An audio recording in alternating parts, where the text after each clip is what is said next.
বাংলাদেশের ইসকন নিষিদ্ধ হয়েছে, কিন্তু কেন? দেখুন, ইসকন এখনো নিষিদ্ধ হয়নি। বাংলাদেশের অবস্থা মারাত্মক খারাপ। একজন ইসকনের পুরোহিতকে গ্রেফতার করা হয়েছে। আমি দেখলাম, আমার কমেন্টে লেগেছে, আপনি খোঁজ রাখেন না, সব খবর রাখেন। সত্যিকারই বলছি, আমি কিছুই জানি না তিনি কেন গ্রেফতার হয়েছেন, তিনার নামে কি অপরাধ হয়েছে জানি না। একজন বলি, বাংলাদেশের মানুষকে বলবো, তবে আমি দেখলাম ভারতের ঝান্ডাকে কোন স্কুলের সামনে বিছিয়ে তার উপরে পা দিয়ে যাচ্ছে। তোমরা মনে করছো এটা মহান কাজ করছি? একটা কথা মাথায় রাখবে, আমরা ভারতবাসী, ভারতের মুসলিম, আমাদের দেশের প্রতি আমাদের মহব্বত আছে না নেই? আপনারা অনেক মুসলমান জানেন না, এই ঝান্ডার যে কালার গুলো দেখছেন, এই কালার গুলো যিনি দিয়েছেন তিনি একজন মুসলিম ব্যক্তি। জোরে বলুন সুবহানাল্লাহ। একজন মুসলিম ব্যক্তি দিয়েছেন। ওই জন্যে আমি অনুরোধ করব, বাংলাদেশের মানুষকে আমাদের ঝান্ডার তৌহিন করবেন না। আমরাও চাইলে তোমাদের ঝান্ডাকে পুড়াতে পারি, আমরাও তোমাদের ঝান্ডাটা পায়খানায় ব্যবহার করতে পারি, কিন্তু কোন ভারতবাসীকে দেখেছ, হিন্দু হোক কিংবা মুসলিম হোক, তোমাদের ঝান্ডা তৌহিন করেনি। তোমরা শিক্ষা দিলে বড় কষ্ট লাগে। ভারতে যেমন মুসলিমদের ওপরে নির্যাতন হচ্ছে, একের পর এক মসজিদের নিচে বলছে মন্দির আছে, বড় কষ্ট লাগে, দুঃখ লাগে। মন্দিরগুলো সব মসজিদের তলায় খুঁজছে। সার্ভে করতে হবে। আমিও নিয়ত করেছি, আমি কেস করব, দিয়ে বলবো আমাদের কলকাতার হাইকোর্টের নিচে আমাদের একটা মসজিদ আছে, করে দেখব। যাই হোক, বাংলাদেশের মানুষকে বলবো, আমাদের দেশকে সম্মান করতে শিখুন, মানুষকে সম্মান করতে শিখুন। প্রত্যেকটা দেশের একটা জাতীয় পতাকার একটা মূল্য আছে। আমরা আমাদের দেশকে মহব্বত করি, দেশের জন্য আমরা প্রাণ দিতে রাজি আছি। আমাদের উলামারা প্রাণ দিয়েছে। ইসকন কি ধরনের সংগঠন বিস্তারিত বলবেন? আমি জানি না ইসকন কি ধরনের সংগঠন, তবে ভারতেও আছে, আপনার মায়াপুরে ইসকন আছে আমি শুনেছি। তবে আমি আর বিস্তারিত না জানা পর্যন্ত, যে সম্পর্কে জ্ঞান নেই সে সম্পর্কে বক্তব্য দেওয়া ঠিকও নয়। আমি এটা জানি না, অর্থাৎ আমি বলবো না। আমাকে এক জায়গায় মেদিনীপুরে বলেছিল, হুজুর শিবলিঙ্গ নিয়ে কিছু বলুন। আমি বললাম, যে ধর্ম সম্পর্কে আমার জ্ঞান নেই এটা আমি কেন বলতে যাব? আমি ওই শিবলিঙ্গ সম্পর্কে আমার জ্ঞান নেই, ওই ধর্ম সম্পর্কে জ্ঞান নেই, ওটা আমি বলবো না। আমাকে যদি বলো যে আমার লিঙ্গ নিয়ে বলেন, কিভাবে মুসলমানি হবে, পানি কিভাবে লুবো প্রসাব করে, ওটা আমি বলতে পারবো। বর্তমানে ভারতে কিছু নিউজ চ্যানেল বলছে ভারত এবং বাংলাদেশের মধ্যে যুদ্ধের আশঙ্কা। যুদ্ধ যদি হয় তা হবে, কেউ চাইলে যুদ্ধ হবে, তবে আমি চাই শান্তি। যুদ্ধ যেন না হয়, আমাদের মধ্যে মিল মহব্বত থাকুক, প্রেম প্রীতি ভালোবাসা ভ্রাতৃত্ব আসুক। আসসালামু আলাইকুম প্রিয় হুজুর, আমার প্রশ্ন হচ্ছে, আজ কালের সমাজে একজন মুসলিম ভাই অন্য একজন ভাইকে দেখতে পারে না, বলে যে আমরা সুন্নি মুসলিম, তোদের আকীদা ভালো না। তাই বলি, সুন্নি কারা? যারা মিলাদ কিয়াম করে, চোখে চুম্বন করে, শুধু এরাই কি সুন্নি? আর যারা নবী করিম সাল্লাল্লাহু আলাইহি সাল্লামের অনুসরণ করে, তারা কি সুন্নি নয়? একটু বিস্তারিত বলবেন। শুনেলেন, যারা রসুল সাল্লাল্লাহু আলাইহি সাল্লামের সুন্নতের উপরে একনিষ্ঠভাবে দাঁড়িয়ে আছে, রসুল সাল্লাল্লাহু আলাইহি সাল্লাম এবং কোরআন আর হাদিসের উপরে যারা দাঁড়িয়ে আছে। এই যে এখানে শব্দ লিখেছেন, যারা মিলাদ কিয়াম করে, আমি আপনাদেরকে একটা কথা বলে যাই, আল্লাহ নবী চলে যাওয়ার পরে 4 জন খলিফা এসছেন না আসেননি? এসছেন। আমি কোন দলকে আঘাত করছি না, খালি এতটুকু মাথায় রাখবেন, হযরত আবু বকর সিদ্দিক রাদিয়াল্লাহু তাআলা আনহু যতদিন খলিফা ছিলেন, তিনার জীবন দশায় কেউ যদি একটা প্রমাণ করাতে পারেন যে অমুক সাহাবী মারা গেছেন, তার মিলাদ শব্দের অর্থটা অনেকের জানা নেই। মিলাদ শব্দের অর্থ হচ্ছে, শুনেলেন সবাই, মিলাদ শব্দের অর্থ হচ্ছে নবীজির জীবন আদর্শ আকৃতি বর্ণনা করা। এটা হচ্ছে মিলাদ শব্দের অর্থ। কি বললাম? নবীজির চেহারা, দাড়ি, টুপি, চলা ফিরা, উঠা বসা, খাওয়া দাওয়া, এইটার নাম মিলাদ। আমাদের দেশে মানুষ মরে গেলে যে মিলাদ হচ্ছে, এই মিলাদ হচ্ছে কাঁচা বেদাত। এরপর চলুন, আর একটা বলেছে কিয়াম। আমি বলেছি অনেক দূর, চারজন সাহাবীরা অনেক দূরে, চারজন ইমাম। কজন ইমাম বললাম? চারজন প্রসিদ্ধ ইমাম, ইমাম আবু হানিফা রাহিমাহুল্লাহ, ইমাম শাফি, ইমাম মালিক, ইমাম হাম্বল। এই চারজন ইমামের যদি একটা কল কেউ বার করতে পারে, একটা দলিল দিতে পারে, ইনারা চারজন নিজের জীবন দশায় কিয়াম করেছে। কিয়াম শব্দের অর্থ অনেকজন বলে কোরআনে আছে, আছে। কিয়াম শব্দের অর্থ হচ্ছে দাঁড়ানো। নামাজে দাঁড়ানো কি কথা বলে না? নামাজে দাঁড়ানো, কিয়াম করাটা কি ফরজ। নামাজে আমরা দাঁড়াই না, ওইটাই তো কিয়াম। প্রথাগত যে কিয়ামটা দেখতে পাচ্ছেন, স্টেজে দাঁড়িয়ে ইয়া নবী সালামু আলাইকা, ইয়া হাবিব সালামু আলাইকা, এটা একটা মারাত্মক বিদআত। এবং ওই কিয়াম করাটা শরীয়ত সম্মত হারাম।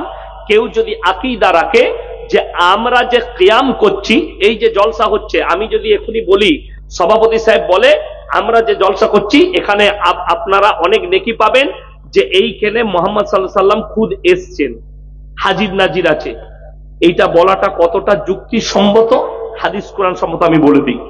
আমি যদি বলি বাবাজিরা তোমরা সবাই রেডি হও, আল্লাহর নবী তিনি আমাদের এখানে হাজির আছেন, তাহলে নবীজি যখন হাজির আছে, আমি কত বড় বিয়াদব যে স্টেজে বসে বয়ান করছি। কথাটা বুঝাতে পারলাম? নবীজি যদি হাজির নাজির হয়, সভাপতি সাহেব বসে আছে, কত বড় বিয়াদবি। কথাটা বুঝাতে পারলাম? আচ্ছা, নবীজি সাল্লাল্লাহু আলাইহি সাল্লাম হাজির নাজির মেনে যারা কিয়াম করবে, ওই কিয়াম করাটা শরীয়ত সম্মত হারাম। আর সুন্নি শুনেলেন, আজকে দেখবেন বাগেশ্বর ধাম বাবা একটা কথা বলেছে, আর যোগীজি বলেছে কাটোগে তো বাটোগে।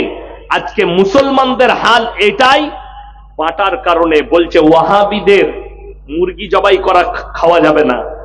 কে বলছে? আপনার এই মুর্শিদাবাদের একটা মুফতি, নামটা আবার মনে পড়ছে না, আর নামটা আমি অল্লুবও না, সে বলছে যে ওয়াহাবিরা যদি, ওয়াহাবি দেওবন্দিরা মুরগি জবাই করলে সেই মুরগি খাওয়া যাবে না, গরু জবাই করলে সেই গরুর মাংস খাওয়া যাবে না, তাদের সঙ্গে বিয়ে দেওয়া যাবে না, তাদের সঙ্গে উঠা বসা করা যাবে না, তাদের প্লেটে খাওয়া যাবে না। আমি এমন একটা উত্তর দিয়ে যাব, এদের 14 পুরুষ আর খুঁজে পাবে না। কেন? আপনাদেরকে ইমানদারির সঙ্গে বলছি, এরা হজ করতে যায় না? যাই। সব মুসলিমরা যায় না? যাই। বলি, মক্কায় যে মাঠবেলটা বিছিয়েছে কারা? ওয়াহাবিরা। মক্কায় যে হোটেলগুলো আছে ওয়াহাবিদের। মক্কায় যে জমজমের কূপে যে জমজমের পানিটা খাচ্ছে, মেশিনটা লাগিয়েছে ওয়াহাবিরা। আমাদের দেশে ফতোয়া দিচ্ছে এদের সঙ্গে মিলা যাবে না, এদের পাতে খাওয়া যাবে না, অথচ দুঃখ লাগে এরা মক্কায় গিয়ে ওয়াহাবিদের প্লেটে খেয়ে আসছে, ওয়াহাবিদের হোটেলে শুয়ে আসছে। তাহলে ওই মৌলবীর উপরে ফতোয়া কি লাগবে? 1 মিনিট। বলছে এদের সঙ্গে মুলাকাত করা যাবে না। বিশ্বাস করুন, এই খেতে বসে আছে, আল্লাহ যেন আমি মিথ্যা বললে জুবানটা বন্ধ করে দেয়। আমি একদিন উত্তর দিনাজপুর থেকে জলসা করে রাত 2টো বেজেছে, আমি কালিয়াচক স্ট্যান্ডে দাঁড়িয়েছি, কিছু ফল নেবো। একজন সুন্নি ভাই যারা বেরেলবি এসে দাঁড়ালেন বাইক নিয়ে, কোনো বক্তা, এলাকায় শ্বশুর ঘর, বলল আমাকে মুলাকাত করলো, হুজুর ভালো আছেন? আলহামদুলিল্লাহ। বললে ভাই একটা সেলফি লুব। আমি বললেন সবাই নাই, আপনি কেন নিবেন না? একটা ফটো তুললো। আমি বললাম ভাই, আমাকে বললো ফল কিছু কিনে দেবো, হুজুর খাবেন? আমি বললাম না, আমি নিয়েছি, আর রাত্রে খানা খেয়ে এসেছি, ফল খাবো না। তো আমি বললাম আমি একটা কথা বলবো, শুনবেন? জি বলুন। আমি বললাম তুমি আমার সাথে মুলাকাত করলে, ফটো তুললে, তোমাদের অমুক মুফতি ফতোয়া দিচ্ছে ওয়াহাবিদের সঙ্গে সালাম মুসাফা করলে বিবির তালাক হয়ে যাবে, আপনার বউটা কি করবেন? কথা বুঝতে পারেননি? তিনি বললেন ও মুফতি তো হারামখোর, আমার স্টেজে এটা বলতে পারবে? আপনার বলার ক্ষমতা নেই। আমি এই সপ্তাহ 2-1 আগের কথা বলছি, আমি কালিয়াচকে দাঁড়িয়েছি, একজন বাচ্চা ছেলে মাদ্রাসার তালবিলিম, কোন ওই বেরেলবি ভাইদের মাদ্রাসার তালবিলিম, সে আমার সঙ্গে দেখা করলো, মুলাকাত করলো, কোন বক্তাকে চাপাতে এসেছিল বাসে। তো আমি বললাম কোথায় বাড়ি তোমার? বললে মুরারোয় বাড়ি হুজুর। আচ্ছা, আমাকে বলছে হুজুর জলসা করে আসছেন? আমি বললাম হ্যাঁ। তো আমি বাড়ির জন্য কিছু ফল মাকড় কিনছিলাম। আর মাদ্রাসার তালবিলিম মানে গরিব এতিম, ভালোবাসতে হয়। আমি ভালোবাসি আমার মাদ্রাসার ছাত্রদিকেও, যে কোনো তালবিলিমকে ভালোবাসি। তো আমি ফল কেনার সময় তাকে বললাম যে তুমি কিছু লাও, খাবে। তাকে আমি কাজু ফাজু এটা ওটা কিনে দিলাম, ফল মাখো। আমি বললাম নিয়ে যাও। সে আমাকে কি উত্তর দিল জানেন? হুজুর, পেছন থেকে যা শুনি সব উল্টো লাগছে আপনাকে দেখে। আপনার জন্য যতটা খারাপ শুনি আপনি তার অধিক ভালো। আমি বললাম এটা তোমার বক্তা দিকে, আলেম দিকে বলবে। আল্লাহ আমার মধ্যে অহংকার দেয়নি। আমি মানুষের কাছে মানুষের ভুলগুলো বলি। আমি শিরক বিদআতের বিরুদ্ধে মৃত্যুকাল পর্যন্ত, আমি ব্যক্তির বিরুদ্ধে নয়, আমি তালবিলিমের বিরুদ্ধে নয়, আমি কোন মাদ্রাসা মসজিদের বিরুদ্ধে নয়। কেউ যদি ইসলাম বিরোধী কাজ করে, আল্লাহর কসম আমি মৃত্যুকাল পর্যন্ত তাদের বিরুদ্ধে থাকবো। আমার ভাই দেখুন, বাটোগে তো কাটোগে। আমি লাস্টে বলবো আপনাদেরকে কি বললাম, যে আজকে সাহাবীরা নিজেদের জানমালের কুরবানি করেছে বলে আপনার কাছে ইসলাম পৌঁছেছে, তা না হলে মক্কা মদিনায় শেষ হয়ে যেত। আমার ভাই, এই মসজিদের মহব্বতে আমি 30টা কোরআন শরীফের পারা 30 জন, কিংবা তোমরা বুঝে নাও কোথায় কি করবে, তখন কিন্তু আপনার আর কিছুই করার থাকবে না। ওই জন্যে সকলে প্রতিবাদ করবেন। আর আমরা আমাদের প্রাণ থাকতে ওয়াকফ সম্পত্তি সরকারের হাতে দেব না। সকলে জোরে একবার বলুন ইনশাআল্লাহ।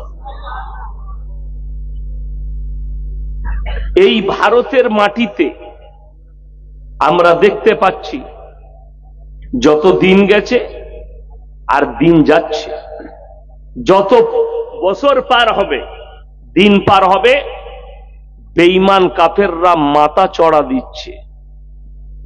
নবীজিকে গালি দেওয়া বেড়েছে না কমেছে? বেড়েছে। কোরআনকে গালি দেওয়া, আল্লাহর রসুলকে গালি দেওয়া, আল্লাহকে গালি দেওয়া প্রতিনিয়ত বেড়েছে। আমি গাড়িতে আস্তে আস্তে আজকে চোখে পড়লো ফেসবুকে, আমি খবর দেখি, বাংলাদেশের একটা ছেলে, তার নাম আসাদ নূর, সে নবীজির জন্য বলছে কুখ্যাত ক্রিমিনাল। জোরে বলুন নাউজুবিল্লাহ। এত বড় কথা। আমি বলেছি সত্যিকারী আল্লাহর কসম, তাকে কমেন্টে লিখলাম, তোমার বাপ তোমার মা যদি তোমাকে হালালের জন্ম দেয়, তুমি খালি কোথায় আছো তোমার ঠিকানাটা লেখো। যে সত্যবাদী হবে, যে হক বলবে, সে সামনে বলবে না পেছনে বলবে? কথা বলে না? সামনে বলবে। আমি বিশেষ করে স্টেজে জলসা করলে আমি মুখ তাকিয়ে জলসা করি না। আমি কোরআন হাদিসের কথা বলবো, কার কাছে কোথায় গিয়ে কার রোগ আছে লাগবে, সে রোগটা ছাড়িয়ে নিবে, এটা আমার কথা।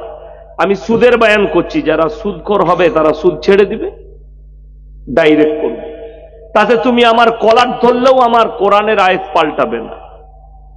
এই হারামের আওলাদ আসাদ নূর লুকিয়ে এক জায়গায় বসে খালি ফেসবুকে নবীজিকে গালি দিচ্ছে।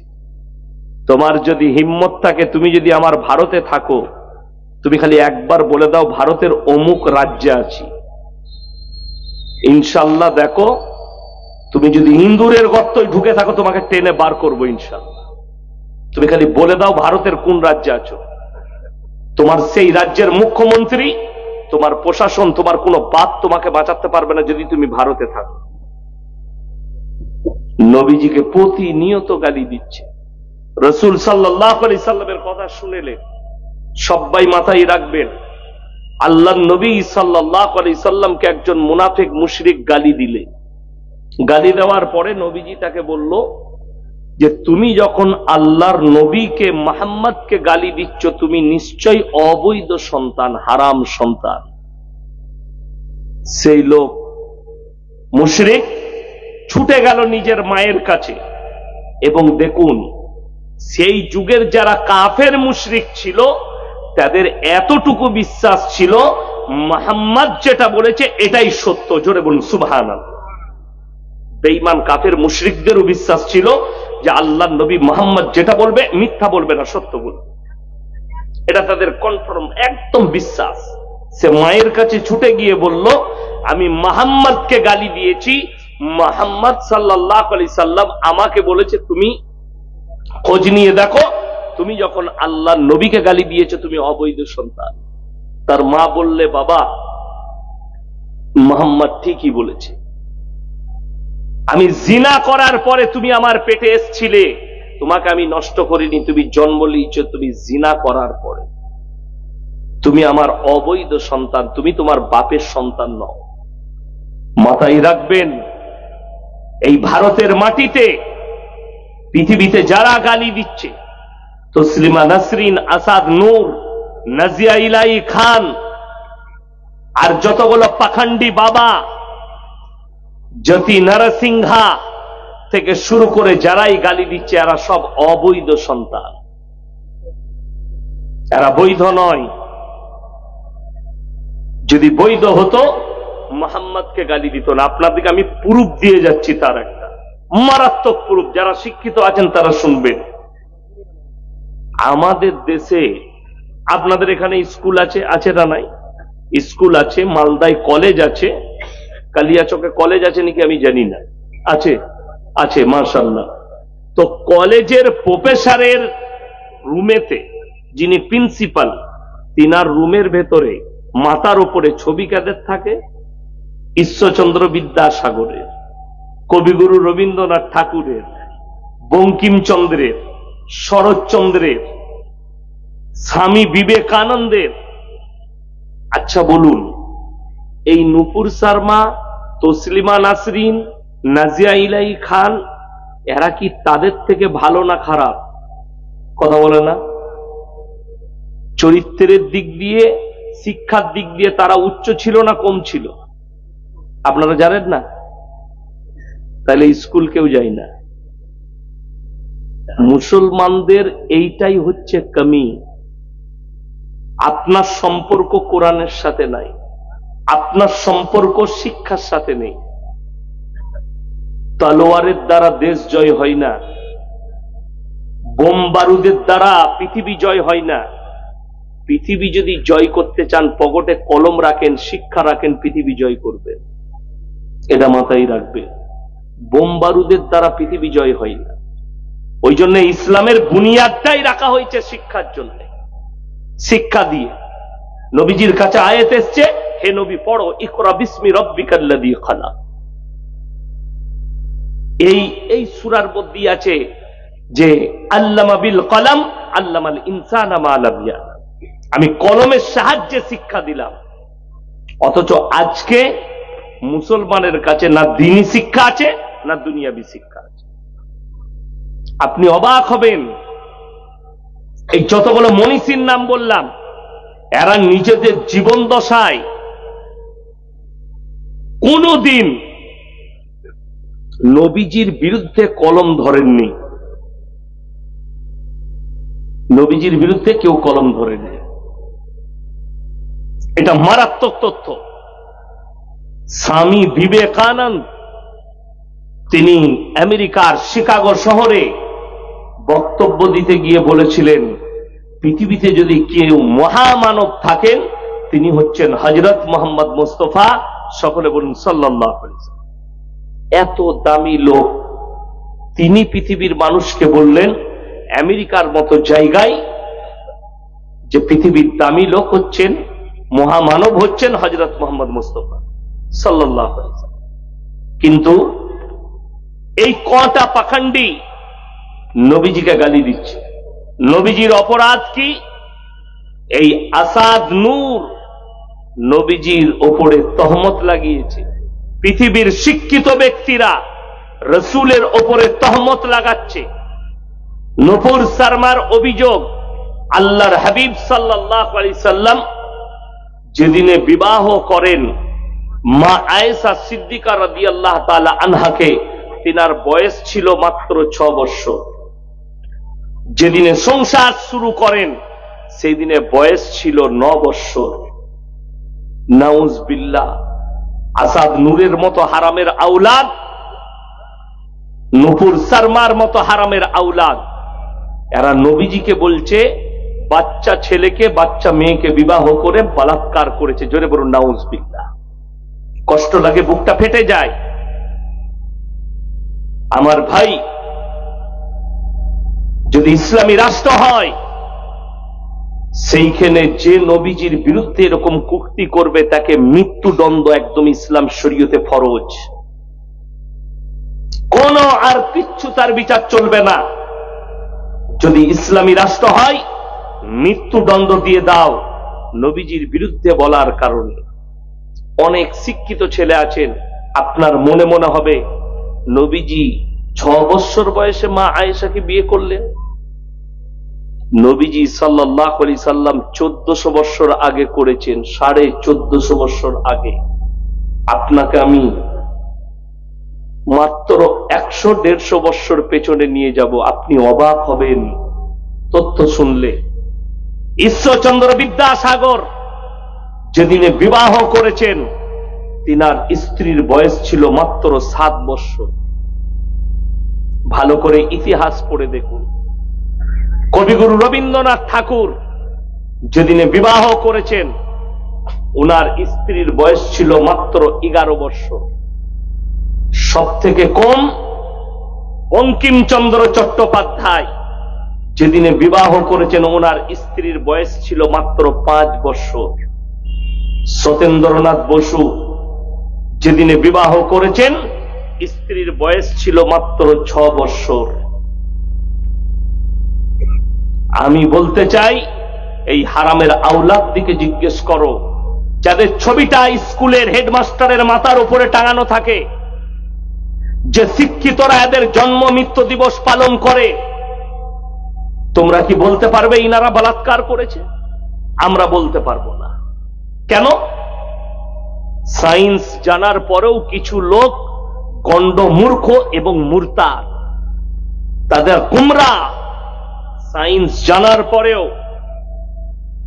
শুনেলেন একটা মেয়ে 9 বছর বয়স হলে বালিগান করিবা, তার হরমোনের জোর হলে সে বালিগ হয়ে যায়। বালিগ হয়ে যায় হরমোনের জোর হলে। বালিগান করিবা, বালিগ হব। 10 বছর বয়স হলে সেই মেয়ে বালিগ হয়ে যায়। 12 বছর বয়স হলে সে বাচ্চা ধারণ করার ক্ষমতা নিয়ে চলে আসে, কোনো অসুবিধা নেই।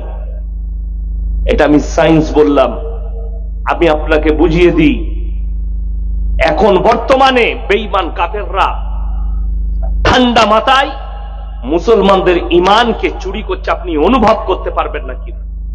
আজকে বর্তমানে 100টা মহিলার মধ্যে, প্রেগনেন্ট মহিলা 100টার মধ্যে 98 জনের সিজার করে বাচ্চা হচ্ছে, পেট চিরে। ঠিক বললাম না ভুল বললাম? সেই ডাক্তারকে জিজ্ঞেস করুন, ডাক্তার আপনাকে উক্তি দিচ্ছে, যুক্তি দিচ্ছে, বাবা এটা তো আপনার মডেলিং এর যুগ, সায়েন্সের যুগ, সায়েন্স উন্নত হয়েছে। তো আগে বাচ্চা হতো, মানুষ মারা যেত, মারা যেতেন, তখন ডাক্তার ছিল না, দাই মারা বাচ্চাই করত।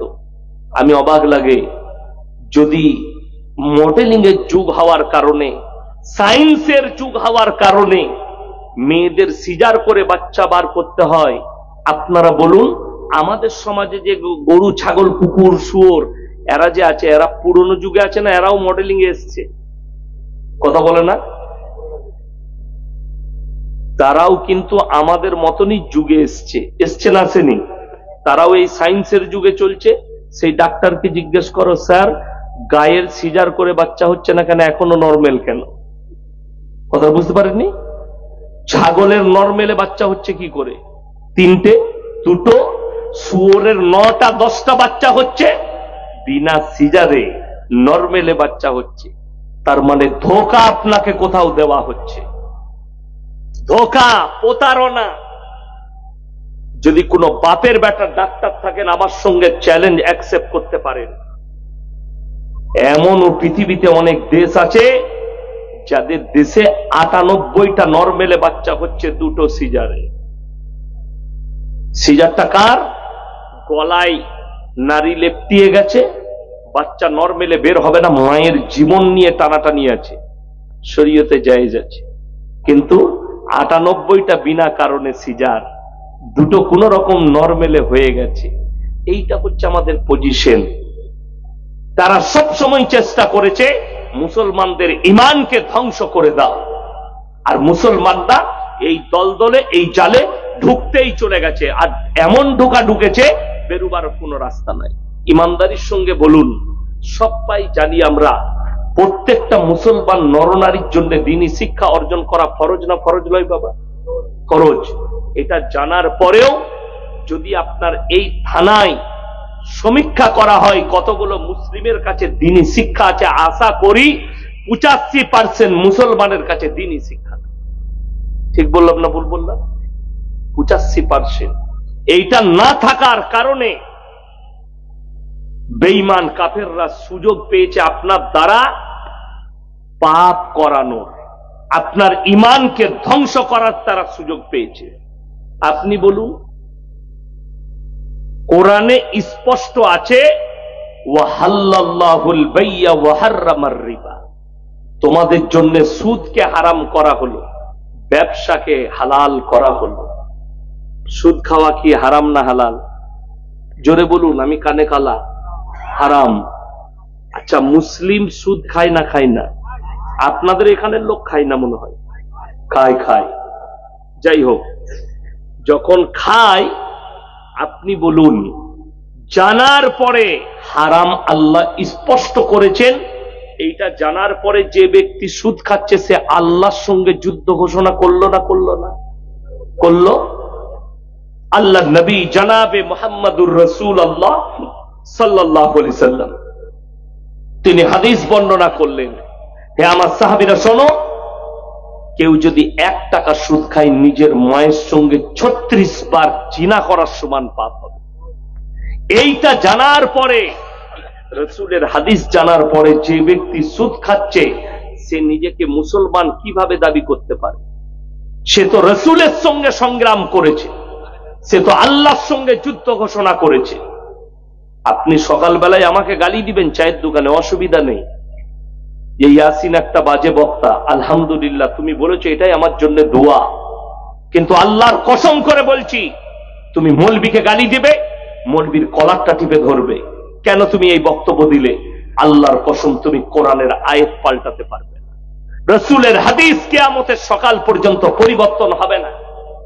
আমার ভাই, দুঃখ বেদনা কোথায়? মুসলমানদের জন্য ওই জায়গায় আপনি হারাম জানার পরেও সেটা আপনি হালাল মনে করেছেন। এইটাই তো বেঈমান কাফেররা চেয়েছে, যে রাসূল যেটা বলে গেছে, আল্লাহ যেটা এদের জন্য হালাল করেছে, এরা যেন এটা ইউজ না করে, হারামটা ব্যবহার করে।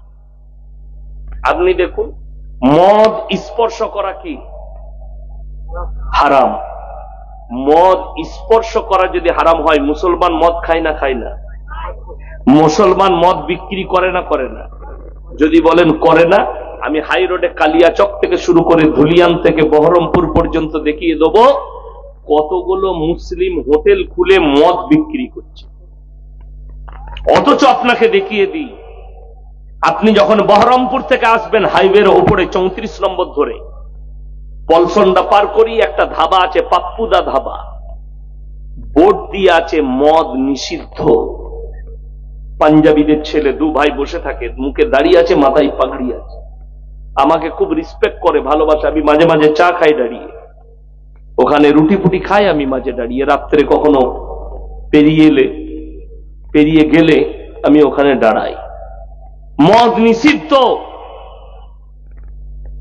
কার জন্য করেছে? সে দেখেছে আমি যে এরিয়ায় হোটেল করেছি এটা মুসলিম এরিয়া, মুসলিমরা আমার হোটেলে খাবে এবং ভদ্র লোকরা আসবে। তারা কতটা ভদ্র যে হোটেলে মদ বিক্রি করেনি, অথচ মুসলমান হারাম জানার পরেও হোটেল খুলেছে, হোটেলে মদ বিক্রি করছে, আর হারামখোর নিজেও খাচ্ছে। অথচ আল্লাহ নিষেধ করেছেন তোমাদের জন্য স্পর্শ করা হারাম। এরপরে যে লোকটা মদ খাচ্ছে, আল্লাহর সঙ্গে সংগ্রাম করলো না করলো না? আল্লাহর সঙ্গে যুদ্ধ ঘোষণা করলো। এই লোকটা মুসলমান কি করে থাকতে পারে? এই লোকটাকে আপনি ইমানদার কি করে বলছেন? কষ্টটা ওই জায়গায়। মসজিদে মদ খেয়ে ঢোকা যায় না, গাঁজা খেয়ে ঢোকা যায় না, কিন্তু আমাদের মসজিদে জুম্মার দিনে আতর লাগিয়ে ফাঁস কাতারে সুদখোররা নামাজ পড়তে পায়। আমরা বললে খারাপ মৌলবি, ইমাম সাহেব বললে ইমামের চাকরি যাবে। ইমামকে তাড়িয়ে দেবেন। সুদের বয়ান করেছে, সুদখোররা তার পরের দিন থেকে ইমামের পেছনে লাগবে ইমামকে কিভাবে মসজিদ থেকে তাড়াবে। বীরভূম ডিস্ট্রিক্টে এক জায়গায় জলসা করতে গেছি, নাম বলবো না, রেকর্ডিং হচ্ছে, বেচারা ইমামকে গিয়ে ধরবে তারা। ইমাম সাহেব আমাকে বলল, আমি জুম্মার দিনে খুতবা দিয়েছি সুদের ওপরে, রাত 12টার পরে আমার কাছে এসে মসজিদে আওয়াজ দিয়েছে, কি ব্যাপার? বলেছে মৌলী সাহেব দরকার আছে। গেট খুলেছে, কোনো দরকার হতে পারে। পাশে বসে 3-4 জন সুদখোর বলেছে, দ্বিতীয়বার কোনো জুম্মায় যদি এই বক্তব্য দাও তোমাকে গুলি করে শুট করে দেবো, মার্ডার করে দেবো।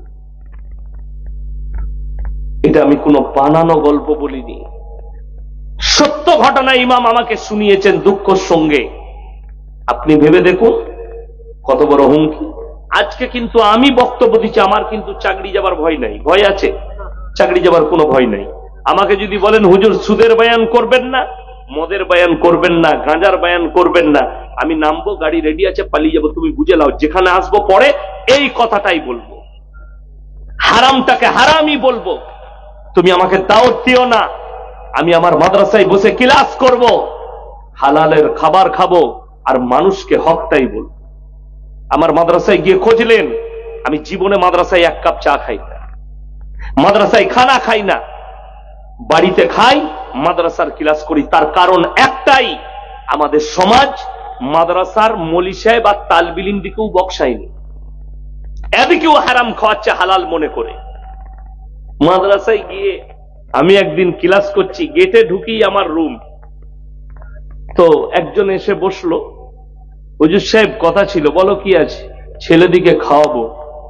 তো আমার বোর্ডিং ম্যান যিনি আছেন মাস্টার সাহেব, মুরারোয়ে বাড়ি, বললাম মাস্টার সাহেব আপনি ফদ্দ করে দেন, কি কি লাগবে, বিরিয়ানি খাওয়াবে ছেলেদিকে। আমি ফদ্দ করছে, মাস্টার সাহেব আমার পাশে বসে আছে। আমি বললাম ভাই একটা কথা জিজ্ঞেস করব। বলুন। বলে কোন খুশিতে তুমি খাওয়াচ্ছ? কিছু একটা তো হবে, মানুষ বাড়ি করলে খাওয়াই, ছেলে মাধ্যমিকে ফার্স্ট হয়েছে খেয়েছে, ছেলের বিয়ে আছে খাওয়াবে, কোন খুশিতে খাওয়াচ্ছ? বলে হুজুর কেউ কি বলবেন না, আমার লটারিতে 4 লাখ পড়েছে তাই খাওয়াচ্ছ। তোবা তোবা তোবা। আর আমাদের দোয়া কবুল হয়? আমাদেরকে বলছে লটারির পয়সায় বিরিয়ানি খা। লটারি হারাম না হালাল? হারাম। আমি তাকে বললাম ভাই তুমি হারাম পয়সা মাদ্রাসার তালবিলিমকে খাওয়াতে এসছো? সে আমাকে উত্তর করেছে, তোমরা যদি না লাও অন্য মাদ্রাসা আছে সেইখানে দেবো। আমরা তারা খাবে, সেখানে দিয়ে দাও, তাদের জন্য চলবে, আমাদের মাদ্রাসায় দিও না। ইলম শেষ হয়ে যাবে, মানুষ হারাম টাকাকে হালাল মনে করে মাদ্রাসার মসজিদে দান করবে, তখন আল্লাহ তাআলা ইলমকে তুলে নিবে। আপনারা দেখতে পাচ্ছেন এখনো অনেক বাকি আছে যারা আমার কচি কাঁচা আছে। আজকে তো স্টেজে মৌলবি দেখতে পাচ্ছেন, এমন একটা যুগ আপনার সামনে আসবে তাদের ইলম থাকবে না, মাদ্রাসার মুখ দেখবে না, কোরআন হাদিসের জ্ঞান থাকবে না, আপনার মুআন্নাস মুজাক্কারের জ্ঞান নেই, স্টেজে এসে আপনাকে কোরআন হাদিস শোনাবে আর কোরআন হাদিসকে বিকৃত করবে, তারাই হবে জাহান্নামের কোরআন। এইটাই হবে। আমি 3 মাস আগে হুগলি ডিস্ট্রিক্টের তারকেশ্বরে জলসা করতে গেছি। আমি কামরায় ঘুমাচ্ছি, আমার টাইম হলো, উজু করে যাচ্ছি, তখন একটা অল্প বয়সী ছেলে, একদম কম, 24 পরগনা থেকে এসছে, এই দাড়ি গজিয়েছে, বক্তব্য দিচ্ছে কানে হাত দিয়ে, মানুষকে গুমরাহ করার বক্তব্য দিচ্ছে, ইসলাম বিরোধী আর কোরআন হাদিস বিরোধী বক্তব্য দিচ্ছে। আমি গিয়ে স্টেজে যখন তাকে ধরলাম, যদিও সেই দিনে ভাগ্য ভালো কোনো রেকর্ডিং ওয়ালা ছিল না, একদম গ্রাম্য অঞ্চল, আমি মনে করেছিলাম থাকলে ভালো হতো। তো তার বক্তব্য কি? কোরআন বিরোধী হাদিস বিরোধী বক্তব্য কি আছে? সে মানুষকে কানে হাত দিয়ে, আর আমাদের দেশের একটা রোগ আছে, কোন বক্তা যদি কানে হাত দিয়ে সুর করে 3 কিলোমিটার টেনে বক্তব্য দেয়, এরা বলে দারুণ বক্তা দেয়, আর মেয়েরা বলে কি সুর লো, মারাত্মক গলা, বুঝলি কিলো, বুঝে নাই কিছু, যা বুঝে করগা, সমাজ শেষ। কানে হাত দিয়ে বলছে বাবা জিরাম আমার মায়েরা, বোনেরা, বাবাজিরা, বাবা ধনেরা, সে বক্তব্য রাখছে কার? বড় পীর আব্দুল কাদের জিলানী রহমতুল্লাহ আলাইহির একটা উক্তি বর্ণনা করছে, যেটা ফুল মিথ্যা এবং বানাওয়াট কথা। কি বলছে? অনেক জনার মনে মনে হবে আব্দুল কাদের জিলানী রহমতুল্লাহ আলাইহি, আমি 1 লাখের বেশি জলসা ছুটছে, একটা যদি স্কিপ বার করতে পারেন যে আমি ইনাদের বিরুদ্ধে বলেছি, আমি জীবনে আর জলসা করব না। কিন্তু যারা মিথ্যাচার করছে তাদের বিরুদ্ধে আমি। কি বয়ান হচ্ছে? বাবাজিরাম, বড় পীর আব্দুল কাদের জিলানী দস্তরখানে খানা খেতে বসেছেন, দেশি মুরগি দিয়ে ভাত নিয়েছে বাবা। আজকে যেমন আমাকে বললাম রুটি খাবো, দেশি মুরগি দিয়ে রুটি দিয়েছে বক্তা দিকে, দেশি মুরগি। তো আমি খেলাম, 1 পিস 2 পিস খেলাম। কি বক্তব্য শুনেলেন বাবাজিরাম? বড় পীর দেশি মুরগি খাচ্ছেন আর হাড্ডিগুলো এক জায়গায় আলাদা করে রাখছেন বাবাজি। একজন মুরিদ জিজ্ঞেস করলেন, হে বাবা, আপনি দেশি মুরগির মাংস খাচ্ছেন কিন্তু হাড্ডিগুলো আলাদা করে রাখছেন কেন বাবা? তখন তিনি বলছেন, হে মানুষ, যুগের মানুষ শুনে নাও, আমি বড় পীর এই মুরগিটা খাওয়ার পরে মুরগিটাকে আবার জীবিত করার ক্ষমতা রাখি। নাউজুবিল্লাহ বলে। আমি বললাম স্টেজে গিয়ে, ভাই এটা পেলে কোথায়? বলে হুজুর মোবাইলে দেখেছি। আমি তুই মোবাইলে পাস করা মৌলবি, মাদ্রাসায় পড়া মারল, এ মোবাইলে পাস করেছে মৌলবি। তাকে আমি বললাম, ভাই কোথায় মৌলবি পড়েছে? হুজুর 2 বছর পড়ে এলাম মাদ্রাসায়। বলে ওই জন্য তাহলে ঠিক আছে, তোর দোষ নাই, দোষটা এদের কমিটিওয়ালাদের, যারা দাও দিয়েছে। আমি তাদেরকে বললাম, আপনাদেরকেও বলে যাই, ইমানদারির সঙ্গে বলুন। অনেকজন সেখানে বললে যে স্টেজে বলাটা ঠিক হয়নি, আপনাকে আলাদা বলতে হতো। আমি বললাম গোটা কওমকে গুমরাহ করছে। স্টেজে বসে আমি যদি তার ভুলটা না ভাঙিয়ে দিই, এই লোকগুলো এটাই আকীদার বিশ্বাস নিয়ে বাড়ি যাবে আর সবারই ঈমান ধ্বংস হবে। বড় কষ্ট লাগে ভেবে দেখুন, এখানে যতগুলো স্টেজে আলেম বসে আছেন মৌলবি, আমি চ্যালেঞ্জ দিয়ে গেলাম গোটা কালিয়াচকের আলেম দিকে, কেউ যদি একটা হাদিস, জয়ীফ হাদিস দেখাতে পারে নবীজি সাল্লাল্লাহু আলাইহি সাল্লাম দুম্বার মাংস খেয়েছেন না খাননি? খেয়েছেন। সেই দুম্বাটা খাওয়ার পরে, মাংস খাওয়ার পরে দুম্বাটাকে নবীজি জীবিত করেছেন। নবীজির থেকে দামি লোক পৃথিবীতে কেউ আছে? কিয়ামত পর্যন্ত আসবে? আসবে না। নবীজির জন্য একটা হাদিস এলো না যে নবীজি মুরগিটাকে, আপনার বকরিটাকে খাওয়ার পরে বকরিকে জীবিত করেছেন, দুম্বার মাংস খাওয়ার পরে দুম্বাকে জীবিত করেছেন, উটের মাংস খাওয়ার পরে উটকে জীবিত করেছেন। কি আছে সাপ? আমার ভাই বসে যান, ভাই যারা পেছনে আছে তারা মারবে, আপনারা এদিকে তাকান। আমার ভাই, বড় দুঃখের সঙ্গে বলছি যে ইসলামটাকে ইসলাম মনে করুন, দিনটাকে দিন মনে করুন। প্রত্যেকটা ভাইকে অনুরোধ করব যে আপনারা দ্বীনি শিক্ষা অর্জন করুন। ভাই বসে যান, ভাই ভাই পেছনে যারা আছে তারা সাপটাকে তাড়াবে, মেরে দিবে। যাই হোক, দেখুন যদি মারা যায় মেরে দেন, না হলে তাড়িয়ে দেন, পালিয়ে গেলে ঠিক আছে। হ্যাঁ আমার ভাই, আপনাদিকে অনুরোধ করে বলছি, প্রত্যেকটা ভাইকে, সবাই দ্বীনি শিক্ষা অর্জন করব, জোরে বলুন ইনশাআল্লাহ। আচ্ছা, বাংলা মানে কোরআন বেরিয়েছে না বেরোয়নি? বেরিয়েছে। বাংলা হাদিস বেরিয়েছে না বেরোয়নি? বেরিয়েছে। বড় বড় আলেমের লেখা দামি বই আছে না নাই? বই আছে। আপনারা আমার জন্য দোয়া করবেন। আগামী বছর জলসা সিজনে আপনাদের কাছে একটা উপহার দেব, বই শয়তানের রহস্য। এই বই ইনশাআল্লাহ লেখা কমপ্লিট হয়েছে, ছাপিনি। যাই হোক, এই বড় বড় আলেমদের লেখা বই আপনারা পড়ুন। আপনি কোরআনের মানে কোরআন বাড়িতে রাখুন। এইটা যখন চর্চা করবেন, হাদিসের চর্চা করবেন, ইলমের চর্চা করবেন, কোন আপনাকে বদ্দিন লোক ধোঁকা দিতে পারবে না। আপনারা বুঝতে পেরেছেন? কোন কাফের আপনাকে ধোঁকা দিতে পারবে না। কোন কাফের আপনাকে হারামটাকে হালাল বলে পেরিয়ে যেতে পারবে না। দেখুন, দিনী শিক্ষা না থাকলে কত বড় বিপদ হয়। আমার এলাকায় একটা বড় কোম্পানি আছে, ফ্যাক্টরি। আমার বাড়ি হচ্ছে দিল্লি রোডের ওপরে। কোন রোডের ওপরে বললাম? দিল্লি রোড। কলকাতা টু দিল্লি রোডের ওপরেই আমার বাড়ি। এই মোরগ্রাম থেকে যে রোডটা সিউড়ি হয়ে চলে যাচ্ছে, একবারই দার্জিলিং বলে উঠছে পানাগড়। পানাগড় থেকে বর্ধমানের দিকে 17 কিলোমিটারের মাথায় আমার গ্রাম, আমার মাদ্রাসা, আমার বাড়ি। 4,500 বসতির গ্রাম, একটাই সমাজ, একটাই মসজিদ। আল্লাহর কৃপা, এত মিল মহব্বত আমাদের। তো ওই এলাকায় এই পানাগড়ের আশেপাশে একটা কোম্পানি হয়েছে, শালিমার কোম্পানি। পাঞ্জাবিদের হবে জানি না, ও মুসলিম। সেখানে মুরগিগুলো জবাই হয়, পোল্ট্রি মুরগি জবাই হয়ে বিদেশে এক্সপোর্ট হচ্ছে। কোনগুলো?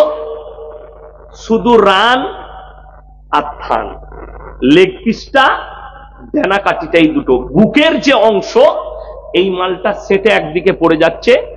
এইটা কম দামে কিছু লোক কিনে নিয়ে গিয়ে মার্কেটে বিক্রি করছে। আমার নজরে পড়লো, আমি বললাম এই মালটা বিক্রি করা যাবে না, মুসলমানদের খাওয়া যাবে না। তো আমাকে বলল এটা জবাই হয়। আমি বললাম তাহলে আমি দেখব। বলে ঠিক আছে, দেখুন ইসলাম আপনাকে এইখানে আমি বুঝিয়ে দিচ্ছি। আমরা মনে করি গেটআপের প্রয়োজন নাই, গেটআপের প্রয়োজন খুবই। এই দাড়িটা ইসলামের গেটআপ, দাড়ি টুপি। এই যে পাঞ্জাবি দেখছেন, এটা ইসলামের গেটআপ। যদি বলেন পাঞ্জাবি না পড়ে কি নামাজ হবে না? নামাজ হয়ে যাবে, কিন্তু কোন কোন সময় নামাজ আবার হারাম হয়ে যাবে তার। যদি বলেন কি করে, তার দলিল দেব। আমি যখন গেলাম, আমাকে কিন্তু অফিসে নিয়ে গেল, ভেতরে ঢুকতে দেয়নি। কেন? বলে স্যার ভেতরে যেতে গেলে আমাদের ড্রেস পরে যেতে হবে, পোশাক পরে। তা না হলে যে মুরগিগুলো চেনে ঝুলানো আছে তারা ভিড়কিয়ে যাবে। সাদা পোশাক, পোল্ট্রি মুরগির গায়ের রঙের পোশাক, তারা যেন চিনতে না পারে এটা পরিবেশ, যে ওই পরিবেশে গেলে আপনাকে আমাদের পোশাকটাই পরে যেতে হবে, নাহলে ভেতরে ঢুকতে দিবে না। আমি পরে গেলাম, ভেতরে দুজন টুপিওয়ালা মৌলবি দাঁড়িয়ে আছে। কিন্তু মৌলবিটা কি মৌলবি? কাঠ মৌলবি। কাঠ মৌলবি জানেন তো, মাদ্রাসায় ভালো করে পড়াশোনা করে। কি হচ্ছে, এইরকম তার টাঙানো আছে, অতি চেন আছে, চেনে মুরগিগুলো ঝুলে আছে। মুরগিগুলো যখন আসছে, 1 নম্বরে কারেন্টের শর্ট দেওয়া হচ্ছে, মুরগি জব্দ। 2 নম্বরে বেলেটে কাটা যাচ্ছে, 3 নম্বরে মেশিনে গিয়ে পড়ছে, যখন তার চামড়াটা ছিলে একদিকে চলে যাচ্ছে, তারপরে মাংসটা 3 টুকরো হচ্ছে। আমার ভাই, আমি ওই মৌলবিদিকে জিজ্ঞেস করলাম, এই যে কারেন্টের শর্ট খেলো, আপনি গ্যারেন্টি দিতে পারবেন যে যে মুরগিগুলো কারেন্টের শর্ট খাচ্ছে সবাই বেঁচে আছে? আচ্ছা, মানুষ যখন কারেন্টের শর্ট খায়, কেউ বেঁচে যায়, কেউ মরে যায়। মরে না? মরে না, মরে যায়, যাকে ঝটকাটা বেশি লাগবে। আর পোল্ট্রি মুরগি বড় দুর্বল, কারেন্টের শর্ট খেলে মরে যাবার সম্ভাবনা আছে। আমি বললাম, তোমরা মলি সাহেব? বলে হ্যাঁ। কোথা থেকে পাস করেছো? তাদের মুখের আর কোনো ভাষা নেই। আমি বললাম তোমাদের সার্টিফিকেট দেখি। তারা অফিসে যেটা জমা দিয়েছে, আমি নাম করব না, একটা মাদ্রাসার প্যাড, সেই প্যাডেতে সেক্রেটারি সই করেছে, হেড মোল্লা সই করে দিয়ে দিয়েছে। কোম্পানিতে 22,000 টাকা বেতন পাচ্ছে, তারা খালি দাঁড়িয়ে দেখবে কোনটা কাটছে কোনটা কাটে। আমি বললাম এতগুলো মানুষ পৃথিবীর মাংসটা খাবে, আরব, দুবাই, কাতার, কুয়েতে যাবে আর তারা খাবে, এবং তারা যদি মরা মাংসটা খায়, আল্লাহর কসম তোমাদের দুজনাকে কলার ধরে আল্লাহ জাহান্নামে নিক্ষেপ করবে। তোমরা বিনা সার্টিফিকেটে, তোমাদের কাছে মৌলবীর সার্টিফিকেট নেই, মাদ্রাসাওয়ালা যারা দিয়েছে, এই মাদ্রাসার হেড মোল্লা, সেক্রেটারি কিয়ামতের দিনে জাহান্নামের উত্তরাধিকারী হবে। কি করে দিলে? তারা মৌলবি পাস করেনি। তারা কি কাজ করবে আগে জেনে নাও, যে তুমি এই কাজটা করবে, তাহলে তোমাকে মৌলবি হওয়া জরুরি। আগে ফতোয়া লাও। মার্কেটে বন্ধ হয়ে গেল মুরগির মাংস বিক্রি করা। আমি বললাম এটা চলবে না, মার্কেটে যেতে পাবে না। সেই মাংস অন্য রাজ্যে বিক্রি করছে রাতের বেলায় ডিপে ভরে, বিহারে ঝাড়খণ্ডে নিয়ে গিয়ে তারা বিক্রি করছে অল্প পয়সায়। সেটা কিনছে কারা? রেস্টুরেন্ট ওয়ালারা কিনছে। যে রেস্টুরেন্টে গিয়ে আপনি খাচ্ছেন চিকেন চিল্লি, যে রেস্টুরেন্টে গিয়ে খাচ্ছেন আপনি চিকেন পকোড়া, তারা ওই মাংসটা কিনে মানুষকে হালাল বলে খাওয়াচ্ছে। আপনি অনুভব করতে পারবেন না তারা কিভাবে আপনার ঈমানকে ধ্বংস করছে। চলুন, পরিবেশ এই জন্য বললাম। আচ্ছা, এই পাঞ্জাবি পরে কেউ যদি নামাজ পড়তে যায়, আচ্ছা তার পাছা বেরোবার কোনো ভয় থাকবে? কথা বলেন, থাকবে না। কোম্পানি এমন এমন ডিজাইনের প্যান্ট বার করেছে, বেশিরভাগ মহিলাদের সালোয়ার ইসলাম বিরোধী, রসুলের আদর্শের বিরুদ্ধে। বুখারী শরীফের হাদিস, পুরুষ মানুষ টাকনুর ওপরে কাপড় পরবে। কোথায় বললাম? টাকনুর ওপরে। বেঈমান কাফেররা যতগুলো প্যান্ট তৈরি করেছে সব টাকনুর নিচে। ঠিক বললাম না ভুল বললাম? যে যুবকরা প্যান্ট করছে তারা জানে টাকনুর নিচে না উপরে। কথা বলে না? টাকনুর নিচে হারাম। ওই অংশগুলো জাহান্নামের আগুনে জ্বলবে। আর কিছু কিছু ছেলে আছে যারা মনে করছে খালি নামাজের টাকনুর ওপরে করতে হবে, যে মাল গুটিলিয়ে খালি নামাজটা পড়ে নিচ্ছে। ঠিক বললাম না ভুল বললাম? গুটিয়ে খালি নামাজ পড়ছে, নামাজের পরে আবার খুলে দিচ্ছে। যদি বলেন কেন? দুটো কারণ। টাকনুর নিচে পুরুষ কাপড় পরলে তার মনের মধ্যে অহংকার আসবে। 2 নম্বর, সে যখন রাস্তা দিয়ে পেরিয়ে যাবে ওই টাকনুর নিচে কাপড় পরে, আপনি কালিয়াচক বাজারে হাঁটছেন, কুকুরের মুদ লাগবে, না হলে কুকুরের গু লাগবে, তা না হলে কোনো নাজাসাত লাগবে, আপনি বুঝতেই পারবেন না। আর ওইটার দ্বারা আপনি মসজিদে ঢুকে নামাজ আদায় করবেন। মারাত্মক কারণ হচ্ছে অহংকার। যারা অহংকারী হবে, হাদিসে আছে, তারা জান্নাতে প্রবেশ করবে না। রাসূলের হাদিস। আপনার দিলেতে অহংকার আসবে, আমাকে যা লাগছে না, এই যে অহংকারটা। আমি গত বছরে মুম্বাই যাচ্ছিলাম, আমি কলকাতা এয়ারপোর্টে দাঁড়িয়ে আছি সকালবেলায় 6:30, বোর্ডিং পাস করাচ্ছি, 8:30 ফ্লাইট আছে। ঢুকলাম বোর্ডিং পাস করাতে, আমার সামনে লাইন, লম্বা লাইন আছে 100 জনের। আমার সামনে যে ঝেলটা আছে বিহারি মুসলমান হবে, তো সে এমন একটা প্যান্ট পরেছে পেছন থেকে মনে হচ্ছে এটা খুলে পড়ে যেতে পারে। আমি দেখলাম আল্লাহ, খুলে গেলে সব গোলমাল হয়ে যাবে। আমি পেছনে আছি, আমি তাকে বললাম ভাই थोड़ा ऊपर कर लीजिए, पैंट नीचे गिर जाएगा। से আমাকে উত্তর দিলে, हजरत ये डिजाइन है। মানে সালা ऐसा भी डिजाइन का पैंट निकल चुका है। এমন প্যান্ট বেরিয়েছে মনে হচ্ছে পড়ে যাবে, কিন্তু ডিজাইনটাই ওটা। এরপর ভেবে দেখুন, এই ছেলেটা যদি ওই প্যান্ট পরে নামাজ পড়ে কোনো মসজিদে ঢুকে, তার পেছনে যে থাকবে তার আর নামাজ হবে? ই তো সিজদায় গেলি পেছনে যে থাকবে সে আলী বাবার গুফা দেখতে পাবে। নামাজ শেষ, 1 মিনিটে শেষ নামাজ, সময় লাগবে না। ইসলামে ওই জন্য গেট আপের দাম লাখ টাকা। আপনি মসজিদে যাচ্ছেন, একটু এমন জামা পরেন যেটার দ্বারা আপনার পাছানা বেরিয়ে যায়, যেটার দ্বারা আপনার শরীরের হারাম অংশ বেরিয়ে না যায়, আপনি বাকি সব ঠিক আছে। মহিলাদের জন্য টাকনুর নিচে কাপড় পরতে হবে। বুখারী শরীফের হাদিস, যে মেয়েরা টাকনুর উপরে কাপড় পরবে আল্লাহ তাআলা ওই অঙ্গগুলো জাহান্নামের আগুনে জ্বালাবেন। আমার ভাই ভেবে দেখুন, বেঈমান কাফেররা চক্রান্ত করলো। এখন যতগুলো সালোয়ার বিক্রি হচ্ছে সব মেয়েরা এইখানে সালোয়ার করছে। ঠিক বললাম না ভুল বললাম? এই জায়গায়। আর কিছু কিছু মেয়ে আছে পায়েতে আবার কালো সুতো বাঁধছে। কার কি ব্যাপার? বলে লজল লাগবে না, গলায় দড়ি বাঁধলো আর মরবি না। কত বড় দুঃখ! এর থেকে বড় শিরক আর কিছু আছে? পায়ে দড়ি বেঁধেছে স্টাইল করে, আর লোকে জিজ্ঞেস করলে বলছে এটা আমার মা বলেছে, আমার দাদি বলেছে, লজল লাগবে না। তো দাদি কবরে গেলে তো দাদি বুঝতে পারবে কি পাপ করেছে। মারাত্মক শিরক। সুতোর উপরে বিশ্বাস, সৃষ্টিকর্তার উপরে বিশ্বাস নেই। মহিলাদিকে অনুরোধ করে বলছি, তোমরা টাকনুর নিচে কাপড় পরবে যদি কিয়ামতের দিনে জান্নাতের উত্তর অধিকারী হতে চাও। রাসূল সাল্লাল্লাহু আলাইহি সাল্লামের আদর্শকে বিকৃত করা হচ্ছে, বেঈমান কাফেররা করছে, যাতে মুসলমানদের ঈমান ধ্বংস হয়ে যায়। আজকে তা না হলে মুসলমানের কাছে মদ হারাল হতে পারে, মুসলমানের কাছে গাঁজা হারাল হতে পারে, মুসলমানের কাছে আপনার সুদ হালাল হতে পারে? কখনো নয়।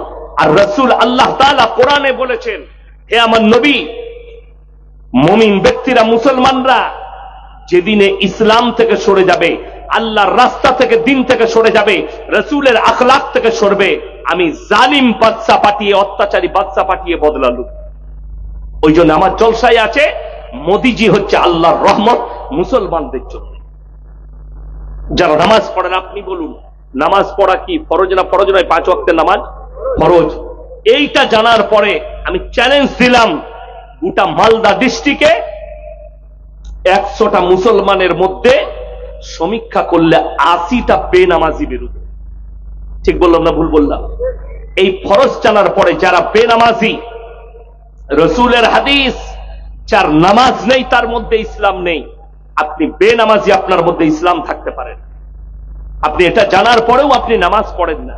হে আমার যুবক, হে আমার যুবতী, হে আমার ভাই, সবাই হাত তুলে বলুন আমরা 5 ওয়াক্তের নামাজি হব, নামাজ ছাড়বো না। জোরে বলুন ইনশাআল্লাহ। আজকে বড় কষ্ট লাগে, এই জালসার স্টেজগুলো মজাক হয়ে গেছে। আজকে সমাজ মারামারি করছে। স্টেজে বসে আপনি দেখতে পাবেন বহু বক্তাকে নিজের তারিফ, নিজের পীরের তারিফ, নিজের মৌলবীর তারিফ, নিজের বাপের তারিফ, নিজের ভাইয়ের তারিফ। ঝগড়া কি নিয়ে? যেগুলো ইসলামে কোনো গুরুত্ব নাই। ঝগড়া হচ্ছে শবে বরাত নিয়ে, ঝগড়া হচ্ছে 12 রবিউল আউয়াল নিয়ে, ঝগড়া হচ্ছে মুহররম নিয়ে, ঝগড়া হচ্ছে কিয়াম নিয়ে, ঝগড়া হচ্ছে মুসলমানের খানা নিয়ে, ঝগড়া হচ্ছে আপনার বিয়ের খানা নিয়ে। কিন্তু ঝগড়া কেউ করে না নামাজ তোমরা কেন পড়ো। ঝগড়া কেউ করে না রমজানে 30টা রোজা ফরজ, এইটা নিয়ে মারামারি নাই। আমাদের দেশে শবে বরাত নিয়ে মারামারি হয়, হয় না? হয় না? শবে বরাতে কেউ রোজা রাখে, কেউ রাখে না। কিন্তু শুনেলেন, কেউ যদি বলে শবে বরাতে রোজা না রাখলে গুনাহ হবে, এই কথাটাই বেদাত। বড় কষ্ট লাগে। এরপর এইটা নিয়ে মারামারি করছেন নফল ইবাদত নিয়ে, কিন্তু ফরজ রোজা নিয়ে কারো মারামারি নাই। হাইরে মৌলবি, তুমি বলতে পারলে না রমজানে 30টা রোজা না রাখলে, কেউ যদি বিনা কারণে, বিনা ওজরে যদি একটা রোজা ছেড়ে দেয়, সারা জিন্দগি রোজা রাখলে একটা রোজার মাসুল দিতে পারবেন। আপনার জানা নেই, মসজিদের সামনে বসে নামাজ কাজা করছে, এই লোকটাকে আপনি মুমিন ভাবেন, এই লোকটাকে মুসলমান ভাবেন, যে মসজিদের সামনে চায়ের দোকানে বসে 3 ঘন্টা আড্ডা মারছে, অথচ নামাজ পড়ে না। অথচ সে বলে আমার সময় নেই। আমাদের দেশে 3টে কোয়ালিটির নামাজি আছে। কটা বললাম? 3টে। নাম্বার 1 5 ওয়াক্তের নামাজি, নাম্বার 2 শুধু জুম্মার নামাজি, নাম্বার 3 শুধুমাত্র ঈদ আর বাকরা ঈদের নামাজ। ঠিক বললাম না ভুল বললাম? আমি যেখানে নামাজ পড়াই, বর্ধমানে 15টা গ্রাম নামাজ পড়ে আমার পিছনে, অনেক বড় জামাত। তো আমি নামাজে দাঁড়াবো, একজন এলো, কি ব্যাপার? বলছে হুজুর কথা ছিল। বলো। বলছে হুজুর নিয়তটা একটু বলে দেন তো। আমি বললাম সানাটা শোনা? জানি না। আত্মাহাতু? জি জানি না। দরুদ শরীফ? আমি বললাম তুই গিয়ে দাঁড়া, যেভাবে মাথা ঠুকবো ঠুকে দিবি, তোর নামাজ এমনি হয়ে যাবে। কথা বুঝতে পারেন? এ মূর্খ জানেই না নিয়ত তো মনে। আমি ঈদের নামাজ পড়ছি, নিয়ত হলো না? হলো না? কথা বলেন। নিয়ত হয়ে গেল। এরপর আপনি সানা জানেন না, রুকু সিজদা তাসবিহ জানেন না, আত্তাহিয়াতু জানেন না, দরুদ শরীফ জানেন না, দোয়ায়ে মাসুরা জানেন না, নামাজ হবে? কোন মৌলবি যদি বলে নামাজ হবে, আমি জীবনে আর সমাজের বুকে বক্তব্য দেব, নামাজ হবে না। এরপর তোমার আসল জিনিসগুলো নাই, এই মারামারি করছে নিয়ত নিয়ে। দেখবেন যারা জীবনে নামাজ পড়ে না তারাই বেশি বলে, মৌলভী সাহেব একটু এই নিয়তটা কহে দিয়েন তো। সে জীবনে নামাজ পড়ে না, কিন্তু ঈদের দিনে এসে লাফাবে। ঈদের দিনে নামাজ ছাড়া গেছে কার? যে জীবনে নামাজ পড়ে না তার। দিয়ে নামাজের পরে বলছে সালা তোদের কমিটিকে দেখে নিচ্ছি আমি, সালা ইমাম কি করে থাকে সেটা দেখবো, সালাকে তাড়িয়ে দেবো। জীবনে নামাজ পড়ে না। আচ্ছা, ওর মারামারি করে লাভ হবে? কিন্তু এই যে লাফালে, ঈদগাতেই লাফিয়ে নিলে, জোহরের পর থেকে তো মাল আউট, আর নাই। সন্ধ্যাবেলায় মদের বোতল নিয়ে বসেছে বাড়ি থেকে কুরবানির মাংস নিয়ে। হাই রে মুসলমান, তুমি দিন বুঝলে না। আল্লাহ নবী সাহাবীরা দিনের ওপরে দাঁড়িয়ে গেছে, কলমার ওপরে দাঁড়িয়ে গেছে, আল্লাহর ওপরে ইয়াকিন আর বিশ্বাস এনেছে, আল্লাহর কসম ইতিহাস তুলে দেখলেন 313 জন সাহাবী একদিকে, 1000-এর বেশি বেঈমান কাফের একদিকে, আল্লাহ জয়লাভ করিয়েছেন সাহাবীদের বিশ্বাস আর ইয়াকিনের উপরে। আর আজকে পৃথিবীতে 250 কোটি মুসলমান, পৃথিবীতে 47টা মুসলিম রাষ্ট্র, নিরীহ ফিলিস্তিন আর গাজার শিশু থেকে নিরীহ মানুষ দাঁড়িয়ে 60 লাখ ইহুদির কাছে মার খাচ্ছে, আর গোটা পৃথিবী নীরবে দাঁড়িয়ে দিচ্ছে। কিয়ামতের আলামত নিবেন, কিয়ামতের আলামত শুনেলেন, রাস্তাঘাটে কুকুরের মতো নারী পুরুষ জিনা করবে, কিয়ামতের আলামত। আজকে সেই দিনটা এসছে। কিয়ামতের আলামত শুনেলেন, কিয়ামতের আলামতের মধ্যে মারাত্মক আলামত, মক্কা মদিনার লোক দিন থেকে সরতে শুরু করবে। কিন্তু যারা প্রকৃত মক্কা মদিনার বাপ-দাদুদের বাসিন্দা, রসুলের হাদিস আছে, তারা কোনদিন পদভ্রষ্ট হবে না। সালমান প্রিন্স, এর বাপ এর দাদু, এরা প্রকৃত আরবিয়ান নয়, অন্য দেশ থেকে, ইয়ামান থেকে উঠে এসে এরা এখানে বসবাস করছে। 1 সপ্তাহ আগে কিয়ামতের আলামত নিয়ে নেন। 1 সপ্তাহ আগে আরবের রিয়াদে একটা কনসার্ট হয়েছে, যে কনসার্টের উপরে পৃথিবীর বিখ্যাত ড্যান্সাররা ড্যান্স করেছে, র্যাম্পে চলেছে। সেখানে ড্যান্স করেছে কে? তার নাম হচ্ছে জেনিফার লোপেজ, এবং মহিলাটা পুরো উলঙ্গ, এবং তার যে ছবিটা উঠছে পেছনে স্ক্যান তৈরি করা হয়েছে, স্ক্যানটা হচ্ছে কাবা ঘর, স্ক্যানটা হচ্ছে কাবা ঘর, আর কাবা ঘরে ওই ন্যাংটো মেয়েটার ছবি উঠছে। আর আরবের বাদশা মাথায় রুমাল দিয়ে লম্বা জামা পরে হারামখোররা হাততালি মারছে, মজা নিচ্ছে। আল্লাহর কসম লেখেলেন, আমি ইয়াসিন মারা যেতে পারি। আপনারা এটা ভাববেন না মিডল ইস্টে চিঙ্গারি উঠেছে, আরব বেঁচে থাকবে, কুয়েত বেঁচে থাকবে, দুবাই বেঁচে থাকবে, গোটা বিশ্ব জড়াবে এই যুদ্ধে। মিডল ইস্টের যুদ্ধে গোটা মিডল ইস্ট জড়িয়ে পড়বে, এই আরবও জড়াবে।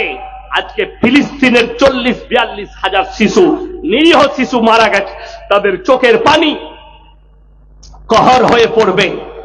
এই সালমান প্রিন্সের চোখে পানি পড়বে, তার দেশের মৃত্যু দেখে। মৃত্যু ঘন্টা তোমার উদ্দেশ্যে বাজবে, তুমি রেডি হও।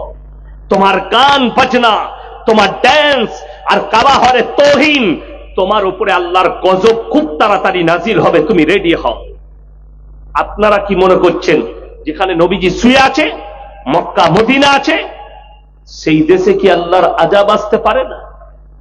অবশ্যই আসবে। যখন দিন থেকে সরে যাবে, এটা কোরআনের বাণী, আমার দিন থেকে সরে যাবে, আমার রাস্তা থেকে সরে যাবে, রাসূলের আখলাক থেকে সরে যাবে, আমি জালিম বাদশা পাঠিয়ে দিয়ে বদলালো। তাদের অবস্থা এই হবে যারা কাবা ঘরে তৌহিন করে, কাবা ঘরে ন্যাংটো মেয়েকে ড্যান্স করিয়ে তৌহিন করে। এটা কিয়ামতের আলামত। অথচ জানেন হাজার হাজার শিশুর কাছে খাবার নেই ফিলিস্তিন গাজায়। অথচ বড় দুঃখ লাগে, একজন মা, তার সব চলে গেছে, স্বামী থেকে শুরু করে পরিবার ধ্বংস হয়ে গেছে, বাড়ি ধ্বংস হয়ে গেছে, তার 3টে বাচ্চা তার কাছে আছে এবং সে জীবিত আছে। মিডিয়ার সামনে চোখের পানি ফেলিয়ে বলছে 15 দিন কোনো খাবার পাইনি। আল্লাহর কসম, আল্লাহ যদি মানুষের মাংস খাওয়া জায়েজ করত, হালাল করত, আমি আমার শরীরের মাংস কেটে আমার বাচ্চাদিকে রান্না করে। এরা হাজার হাজার কোটি টাকা দিয়ে কনসার্ট তৈরি করে গান আর বাজনা মজ আর মস্তি করছে। বড় কষ্ট লাগে। সাহাবীরা ইসলামের জন্য জিহাদ করেছে, ইসলামের জন্য তাদের জান মালের কুরবানি হয়েছে। আজকে বড় কষ্ট লাগে, আপনার কাছে মসজিদের জন্য হাত পাতলে আপনার দ্বিধাবোধ হয় যে টাকা দেবো না। আপনার কাছে হাত পাতলে মাদ্রাসার জন্য দিনের খাতিরে কোরআনের মহব্বতে আপনার পকেট থেকে টাকা বের হয় না। হাইরে মুসলমান, তোমাকে জান দিবার প্রয়োজন নেই এই যুগে। কেউ যদি শুনেলেন খালি মসজিদে দান করে, আপনি শহীদের সমান মর্তবা পাবেন। চলে বলুন সুবহানাল্লাহ।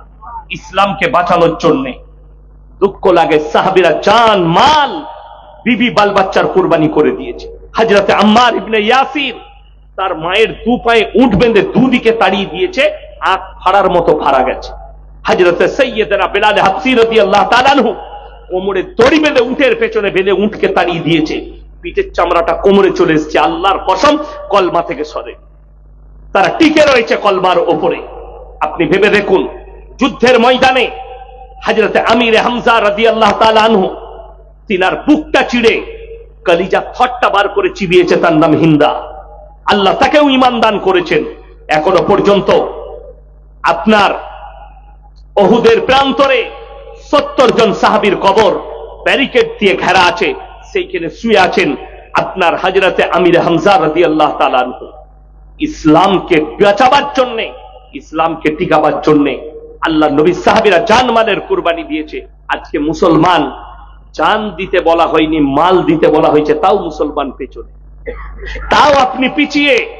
যে আপনার মাল দ্বারা আপনার মসজিদকে আপনি বাঁচাতে পারবেন না, আপনার শ্রম দ্বারা আপনি মসজিদকে বাঁচাতে পারবেন না, আপনি কোরআনের পক্ষে নেই। এটাই হচ্ছে দুঃখের। হাইরে মুসলমান, আপনি মনে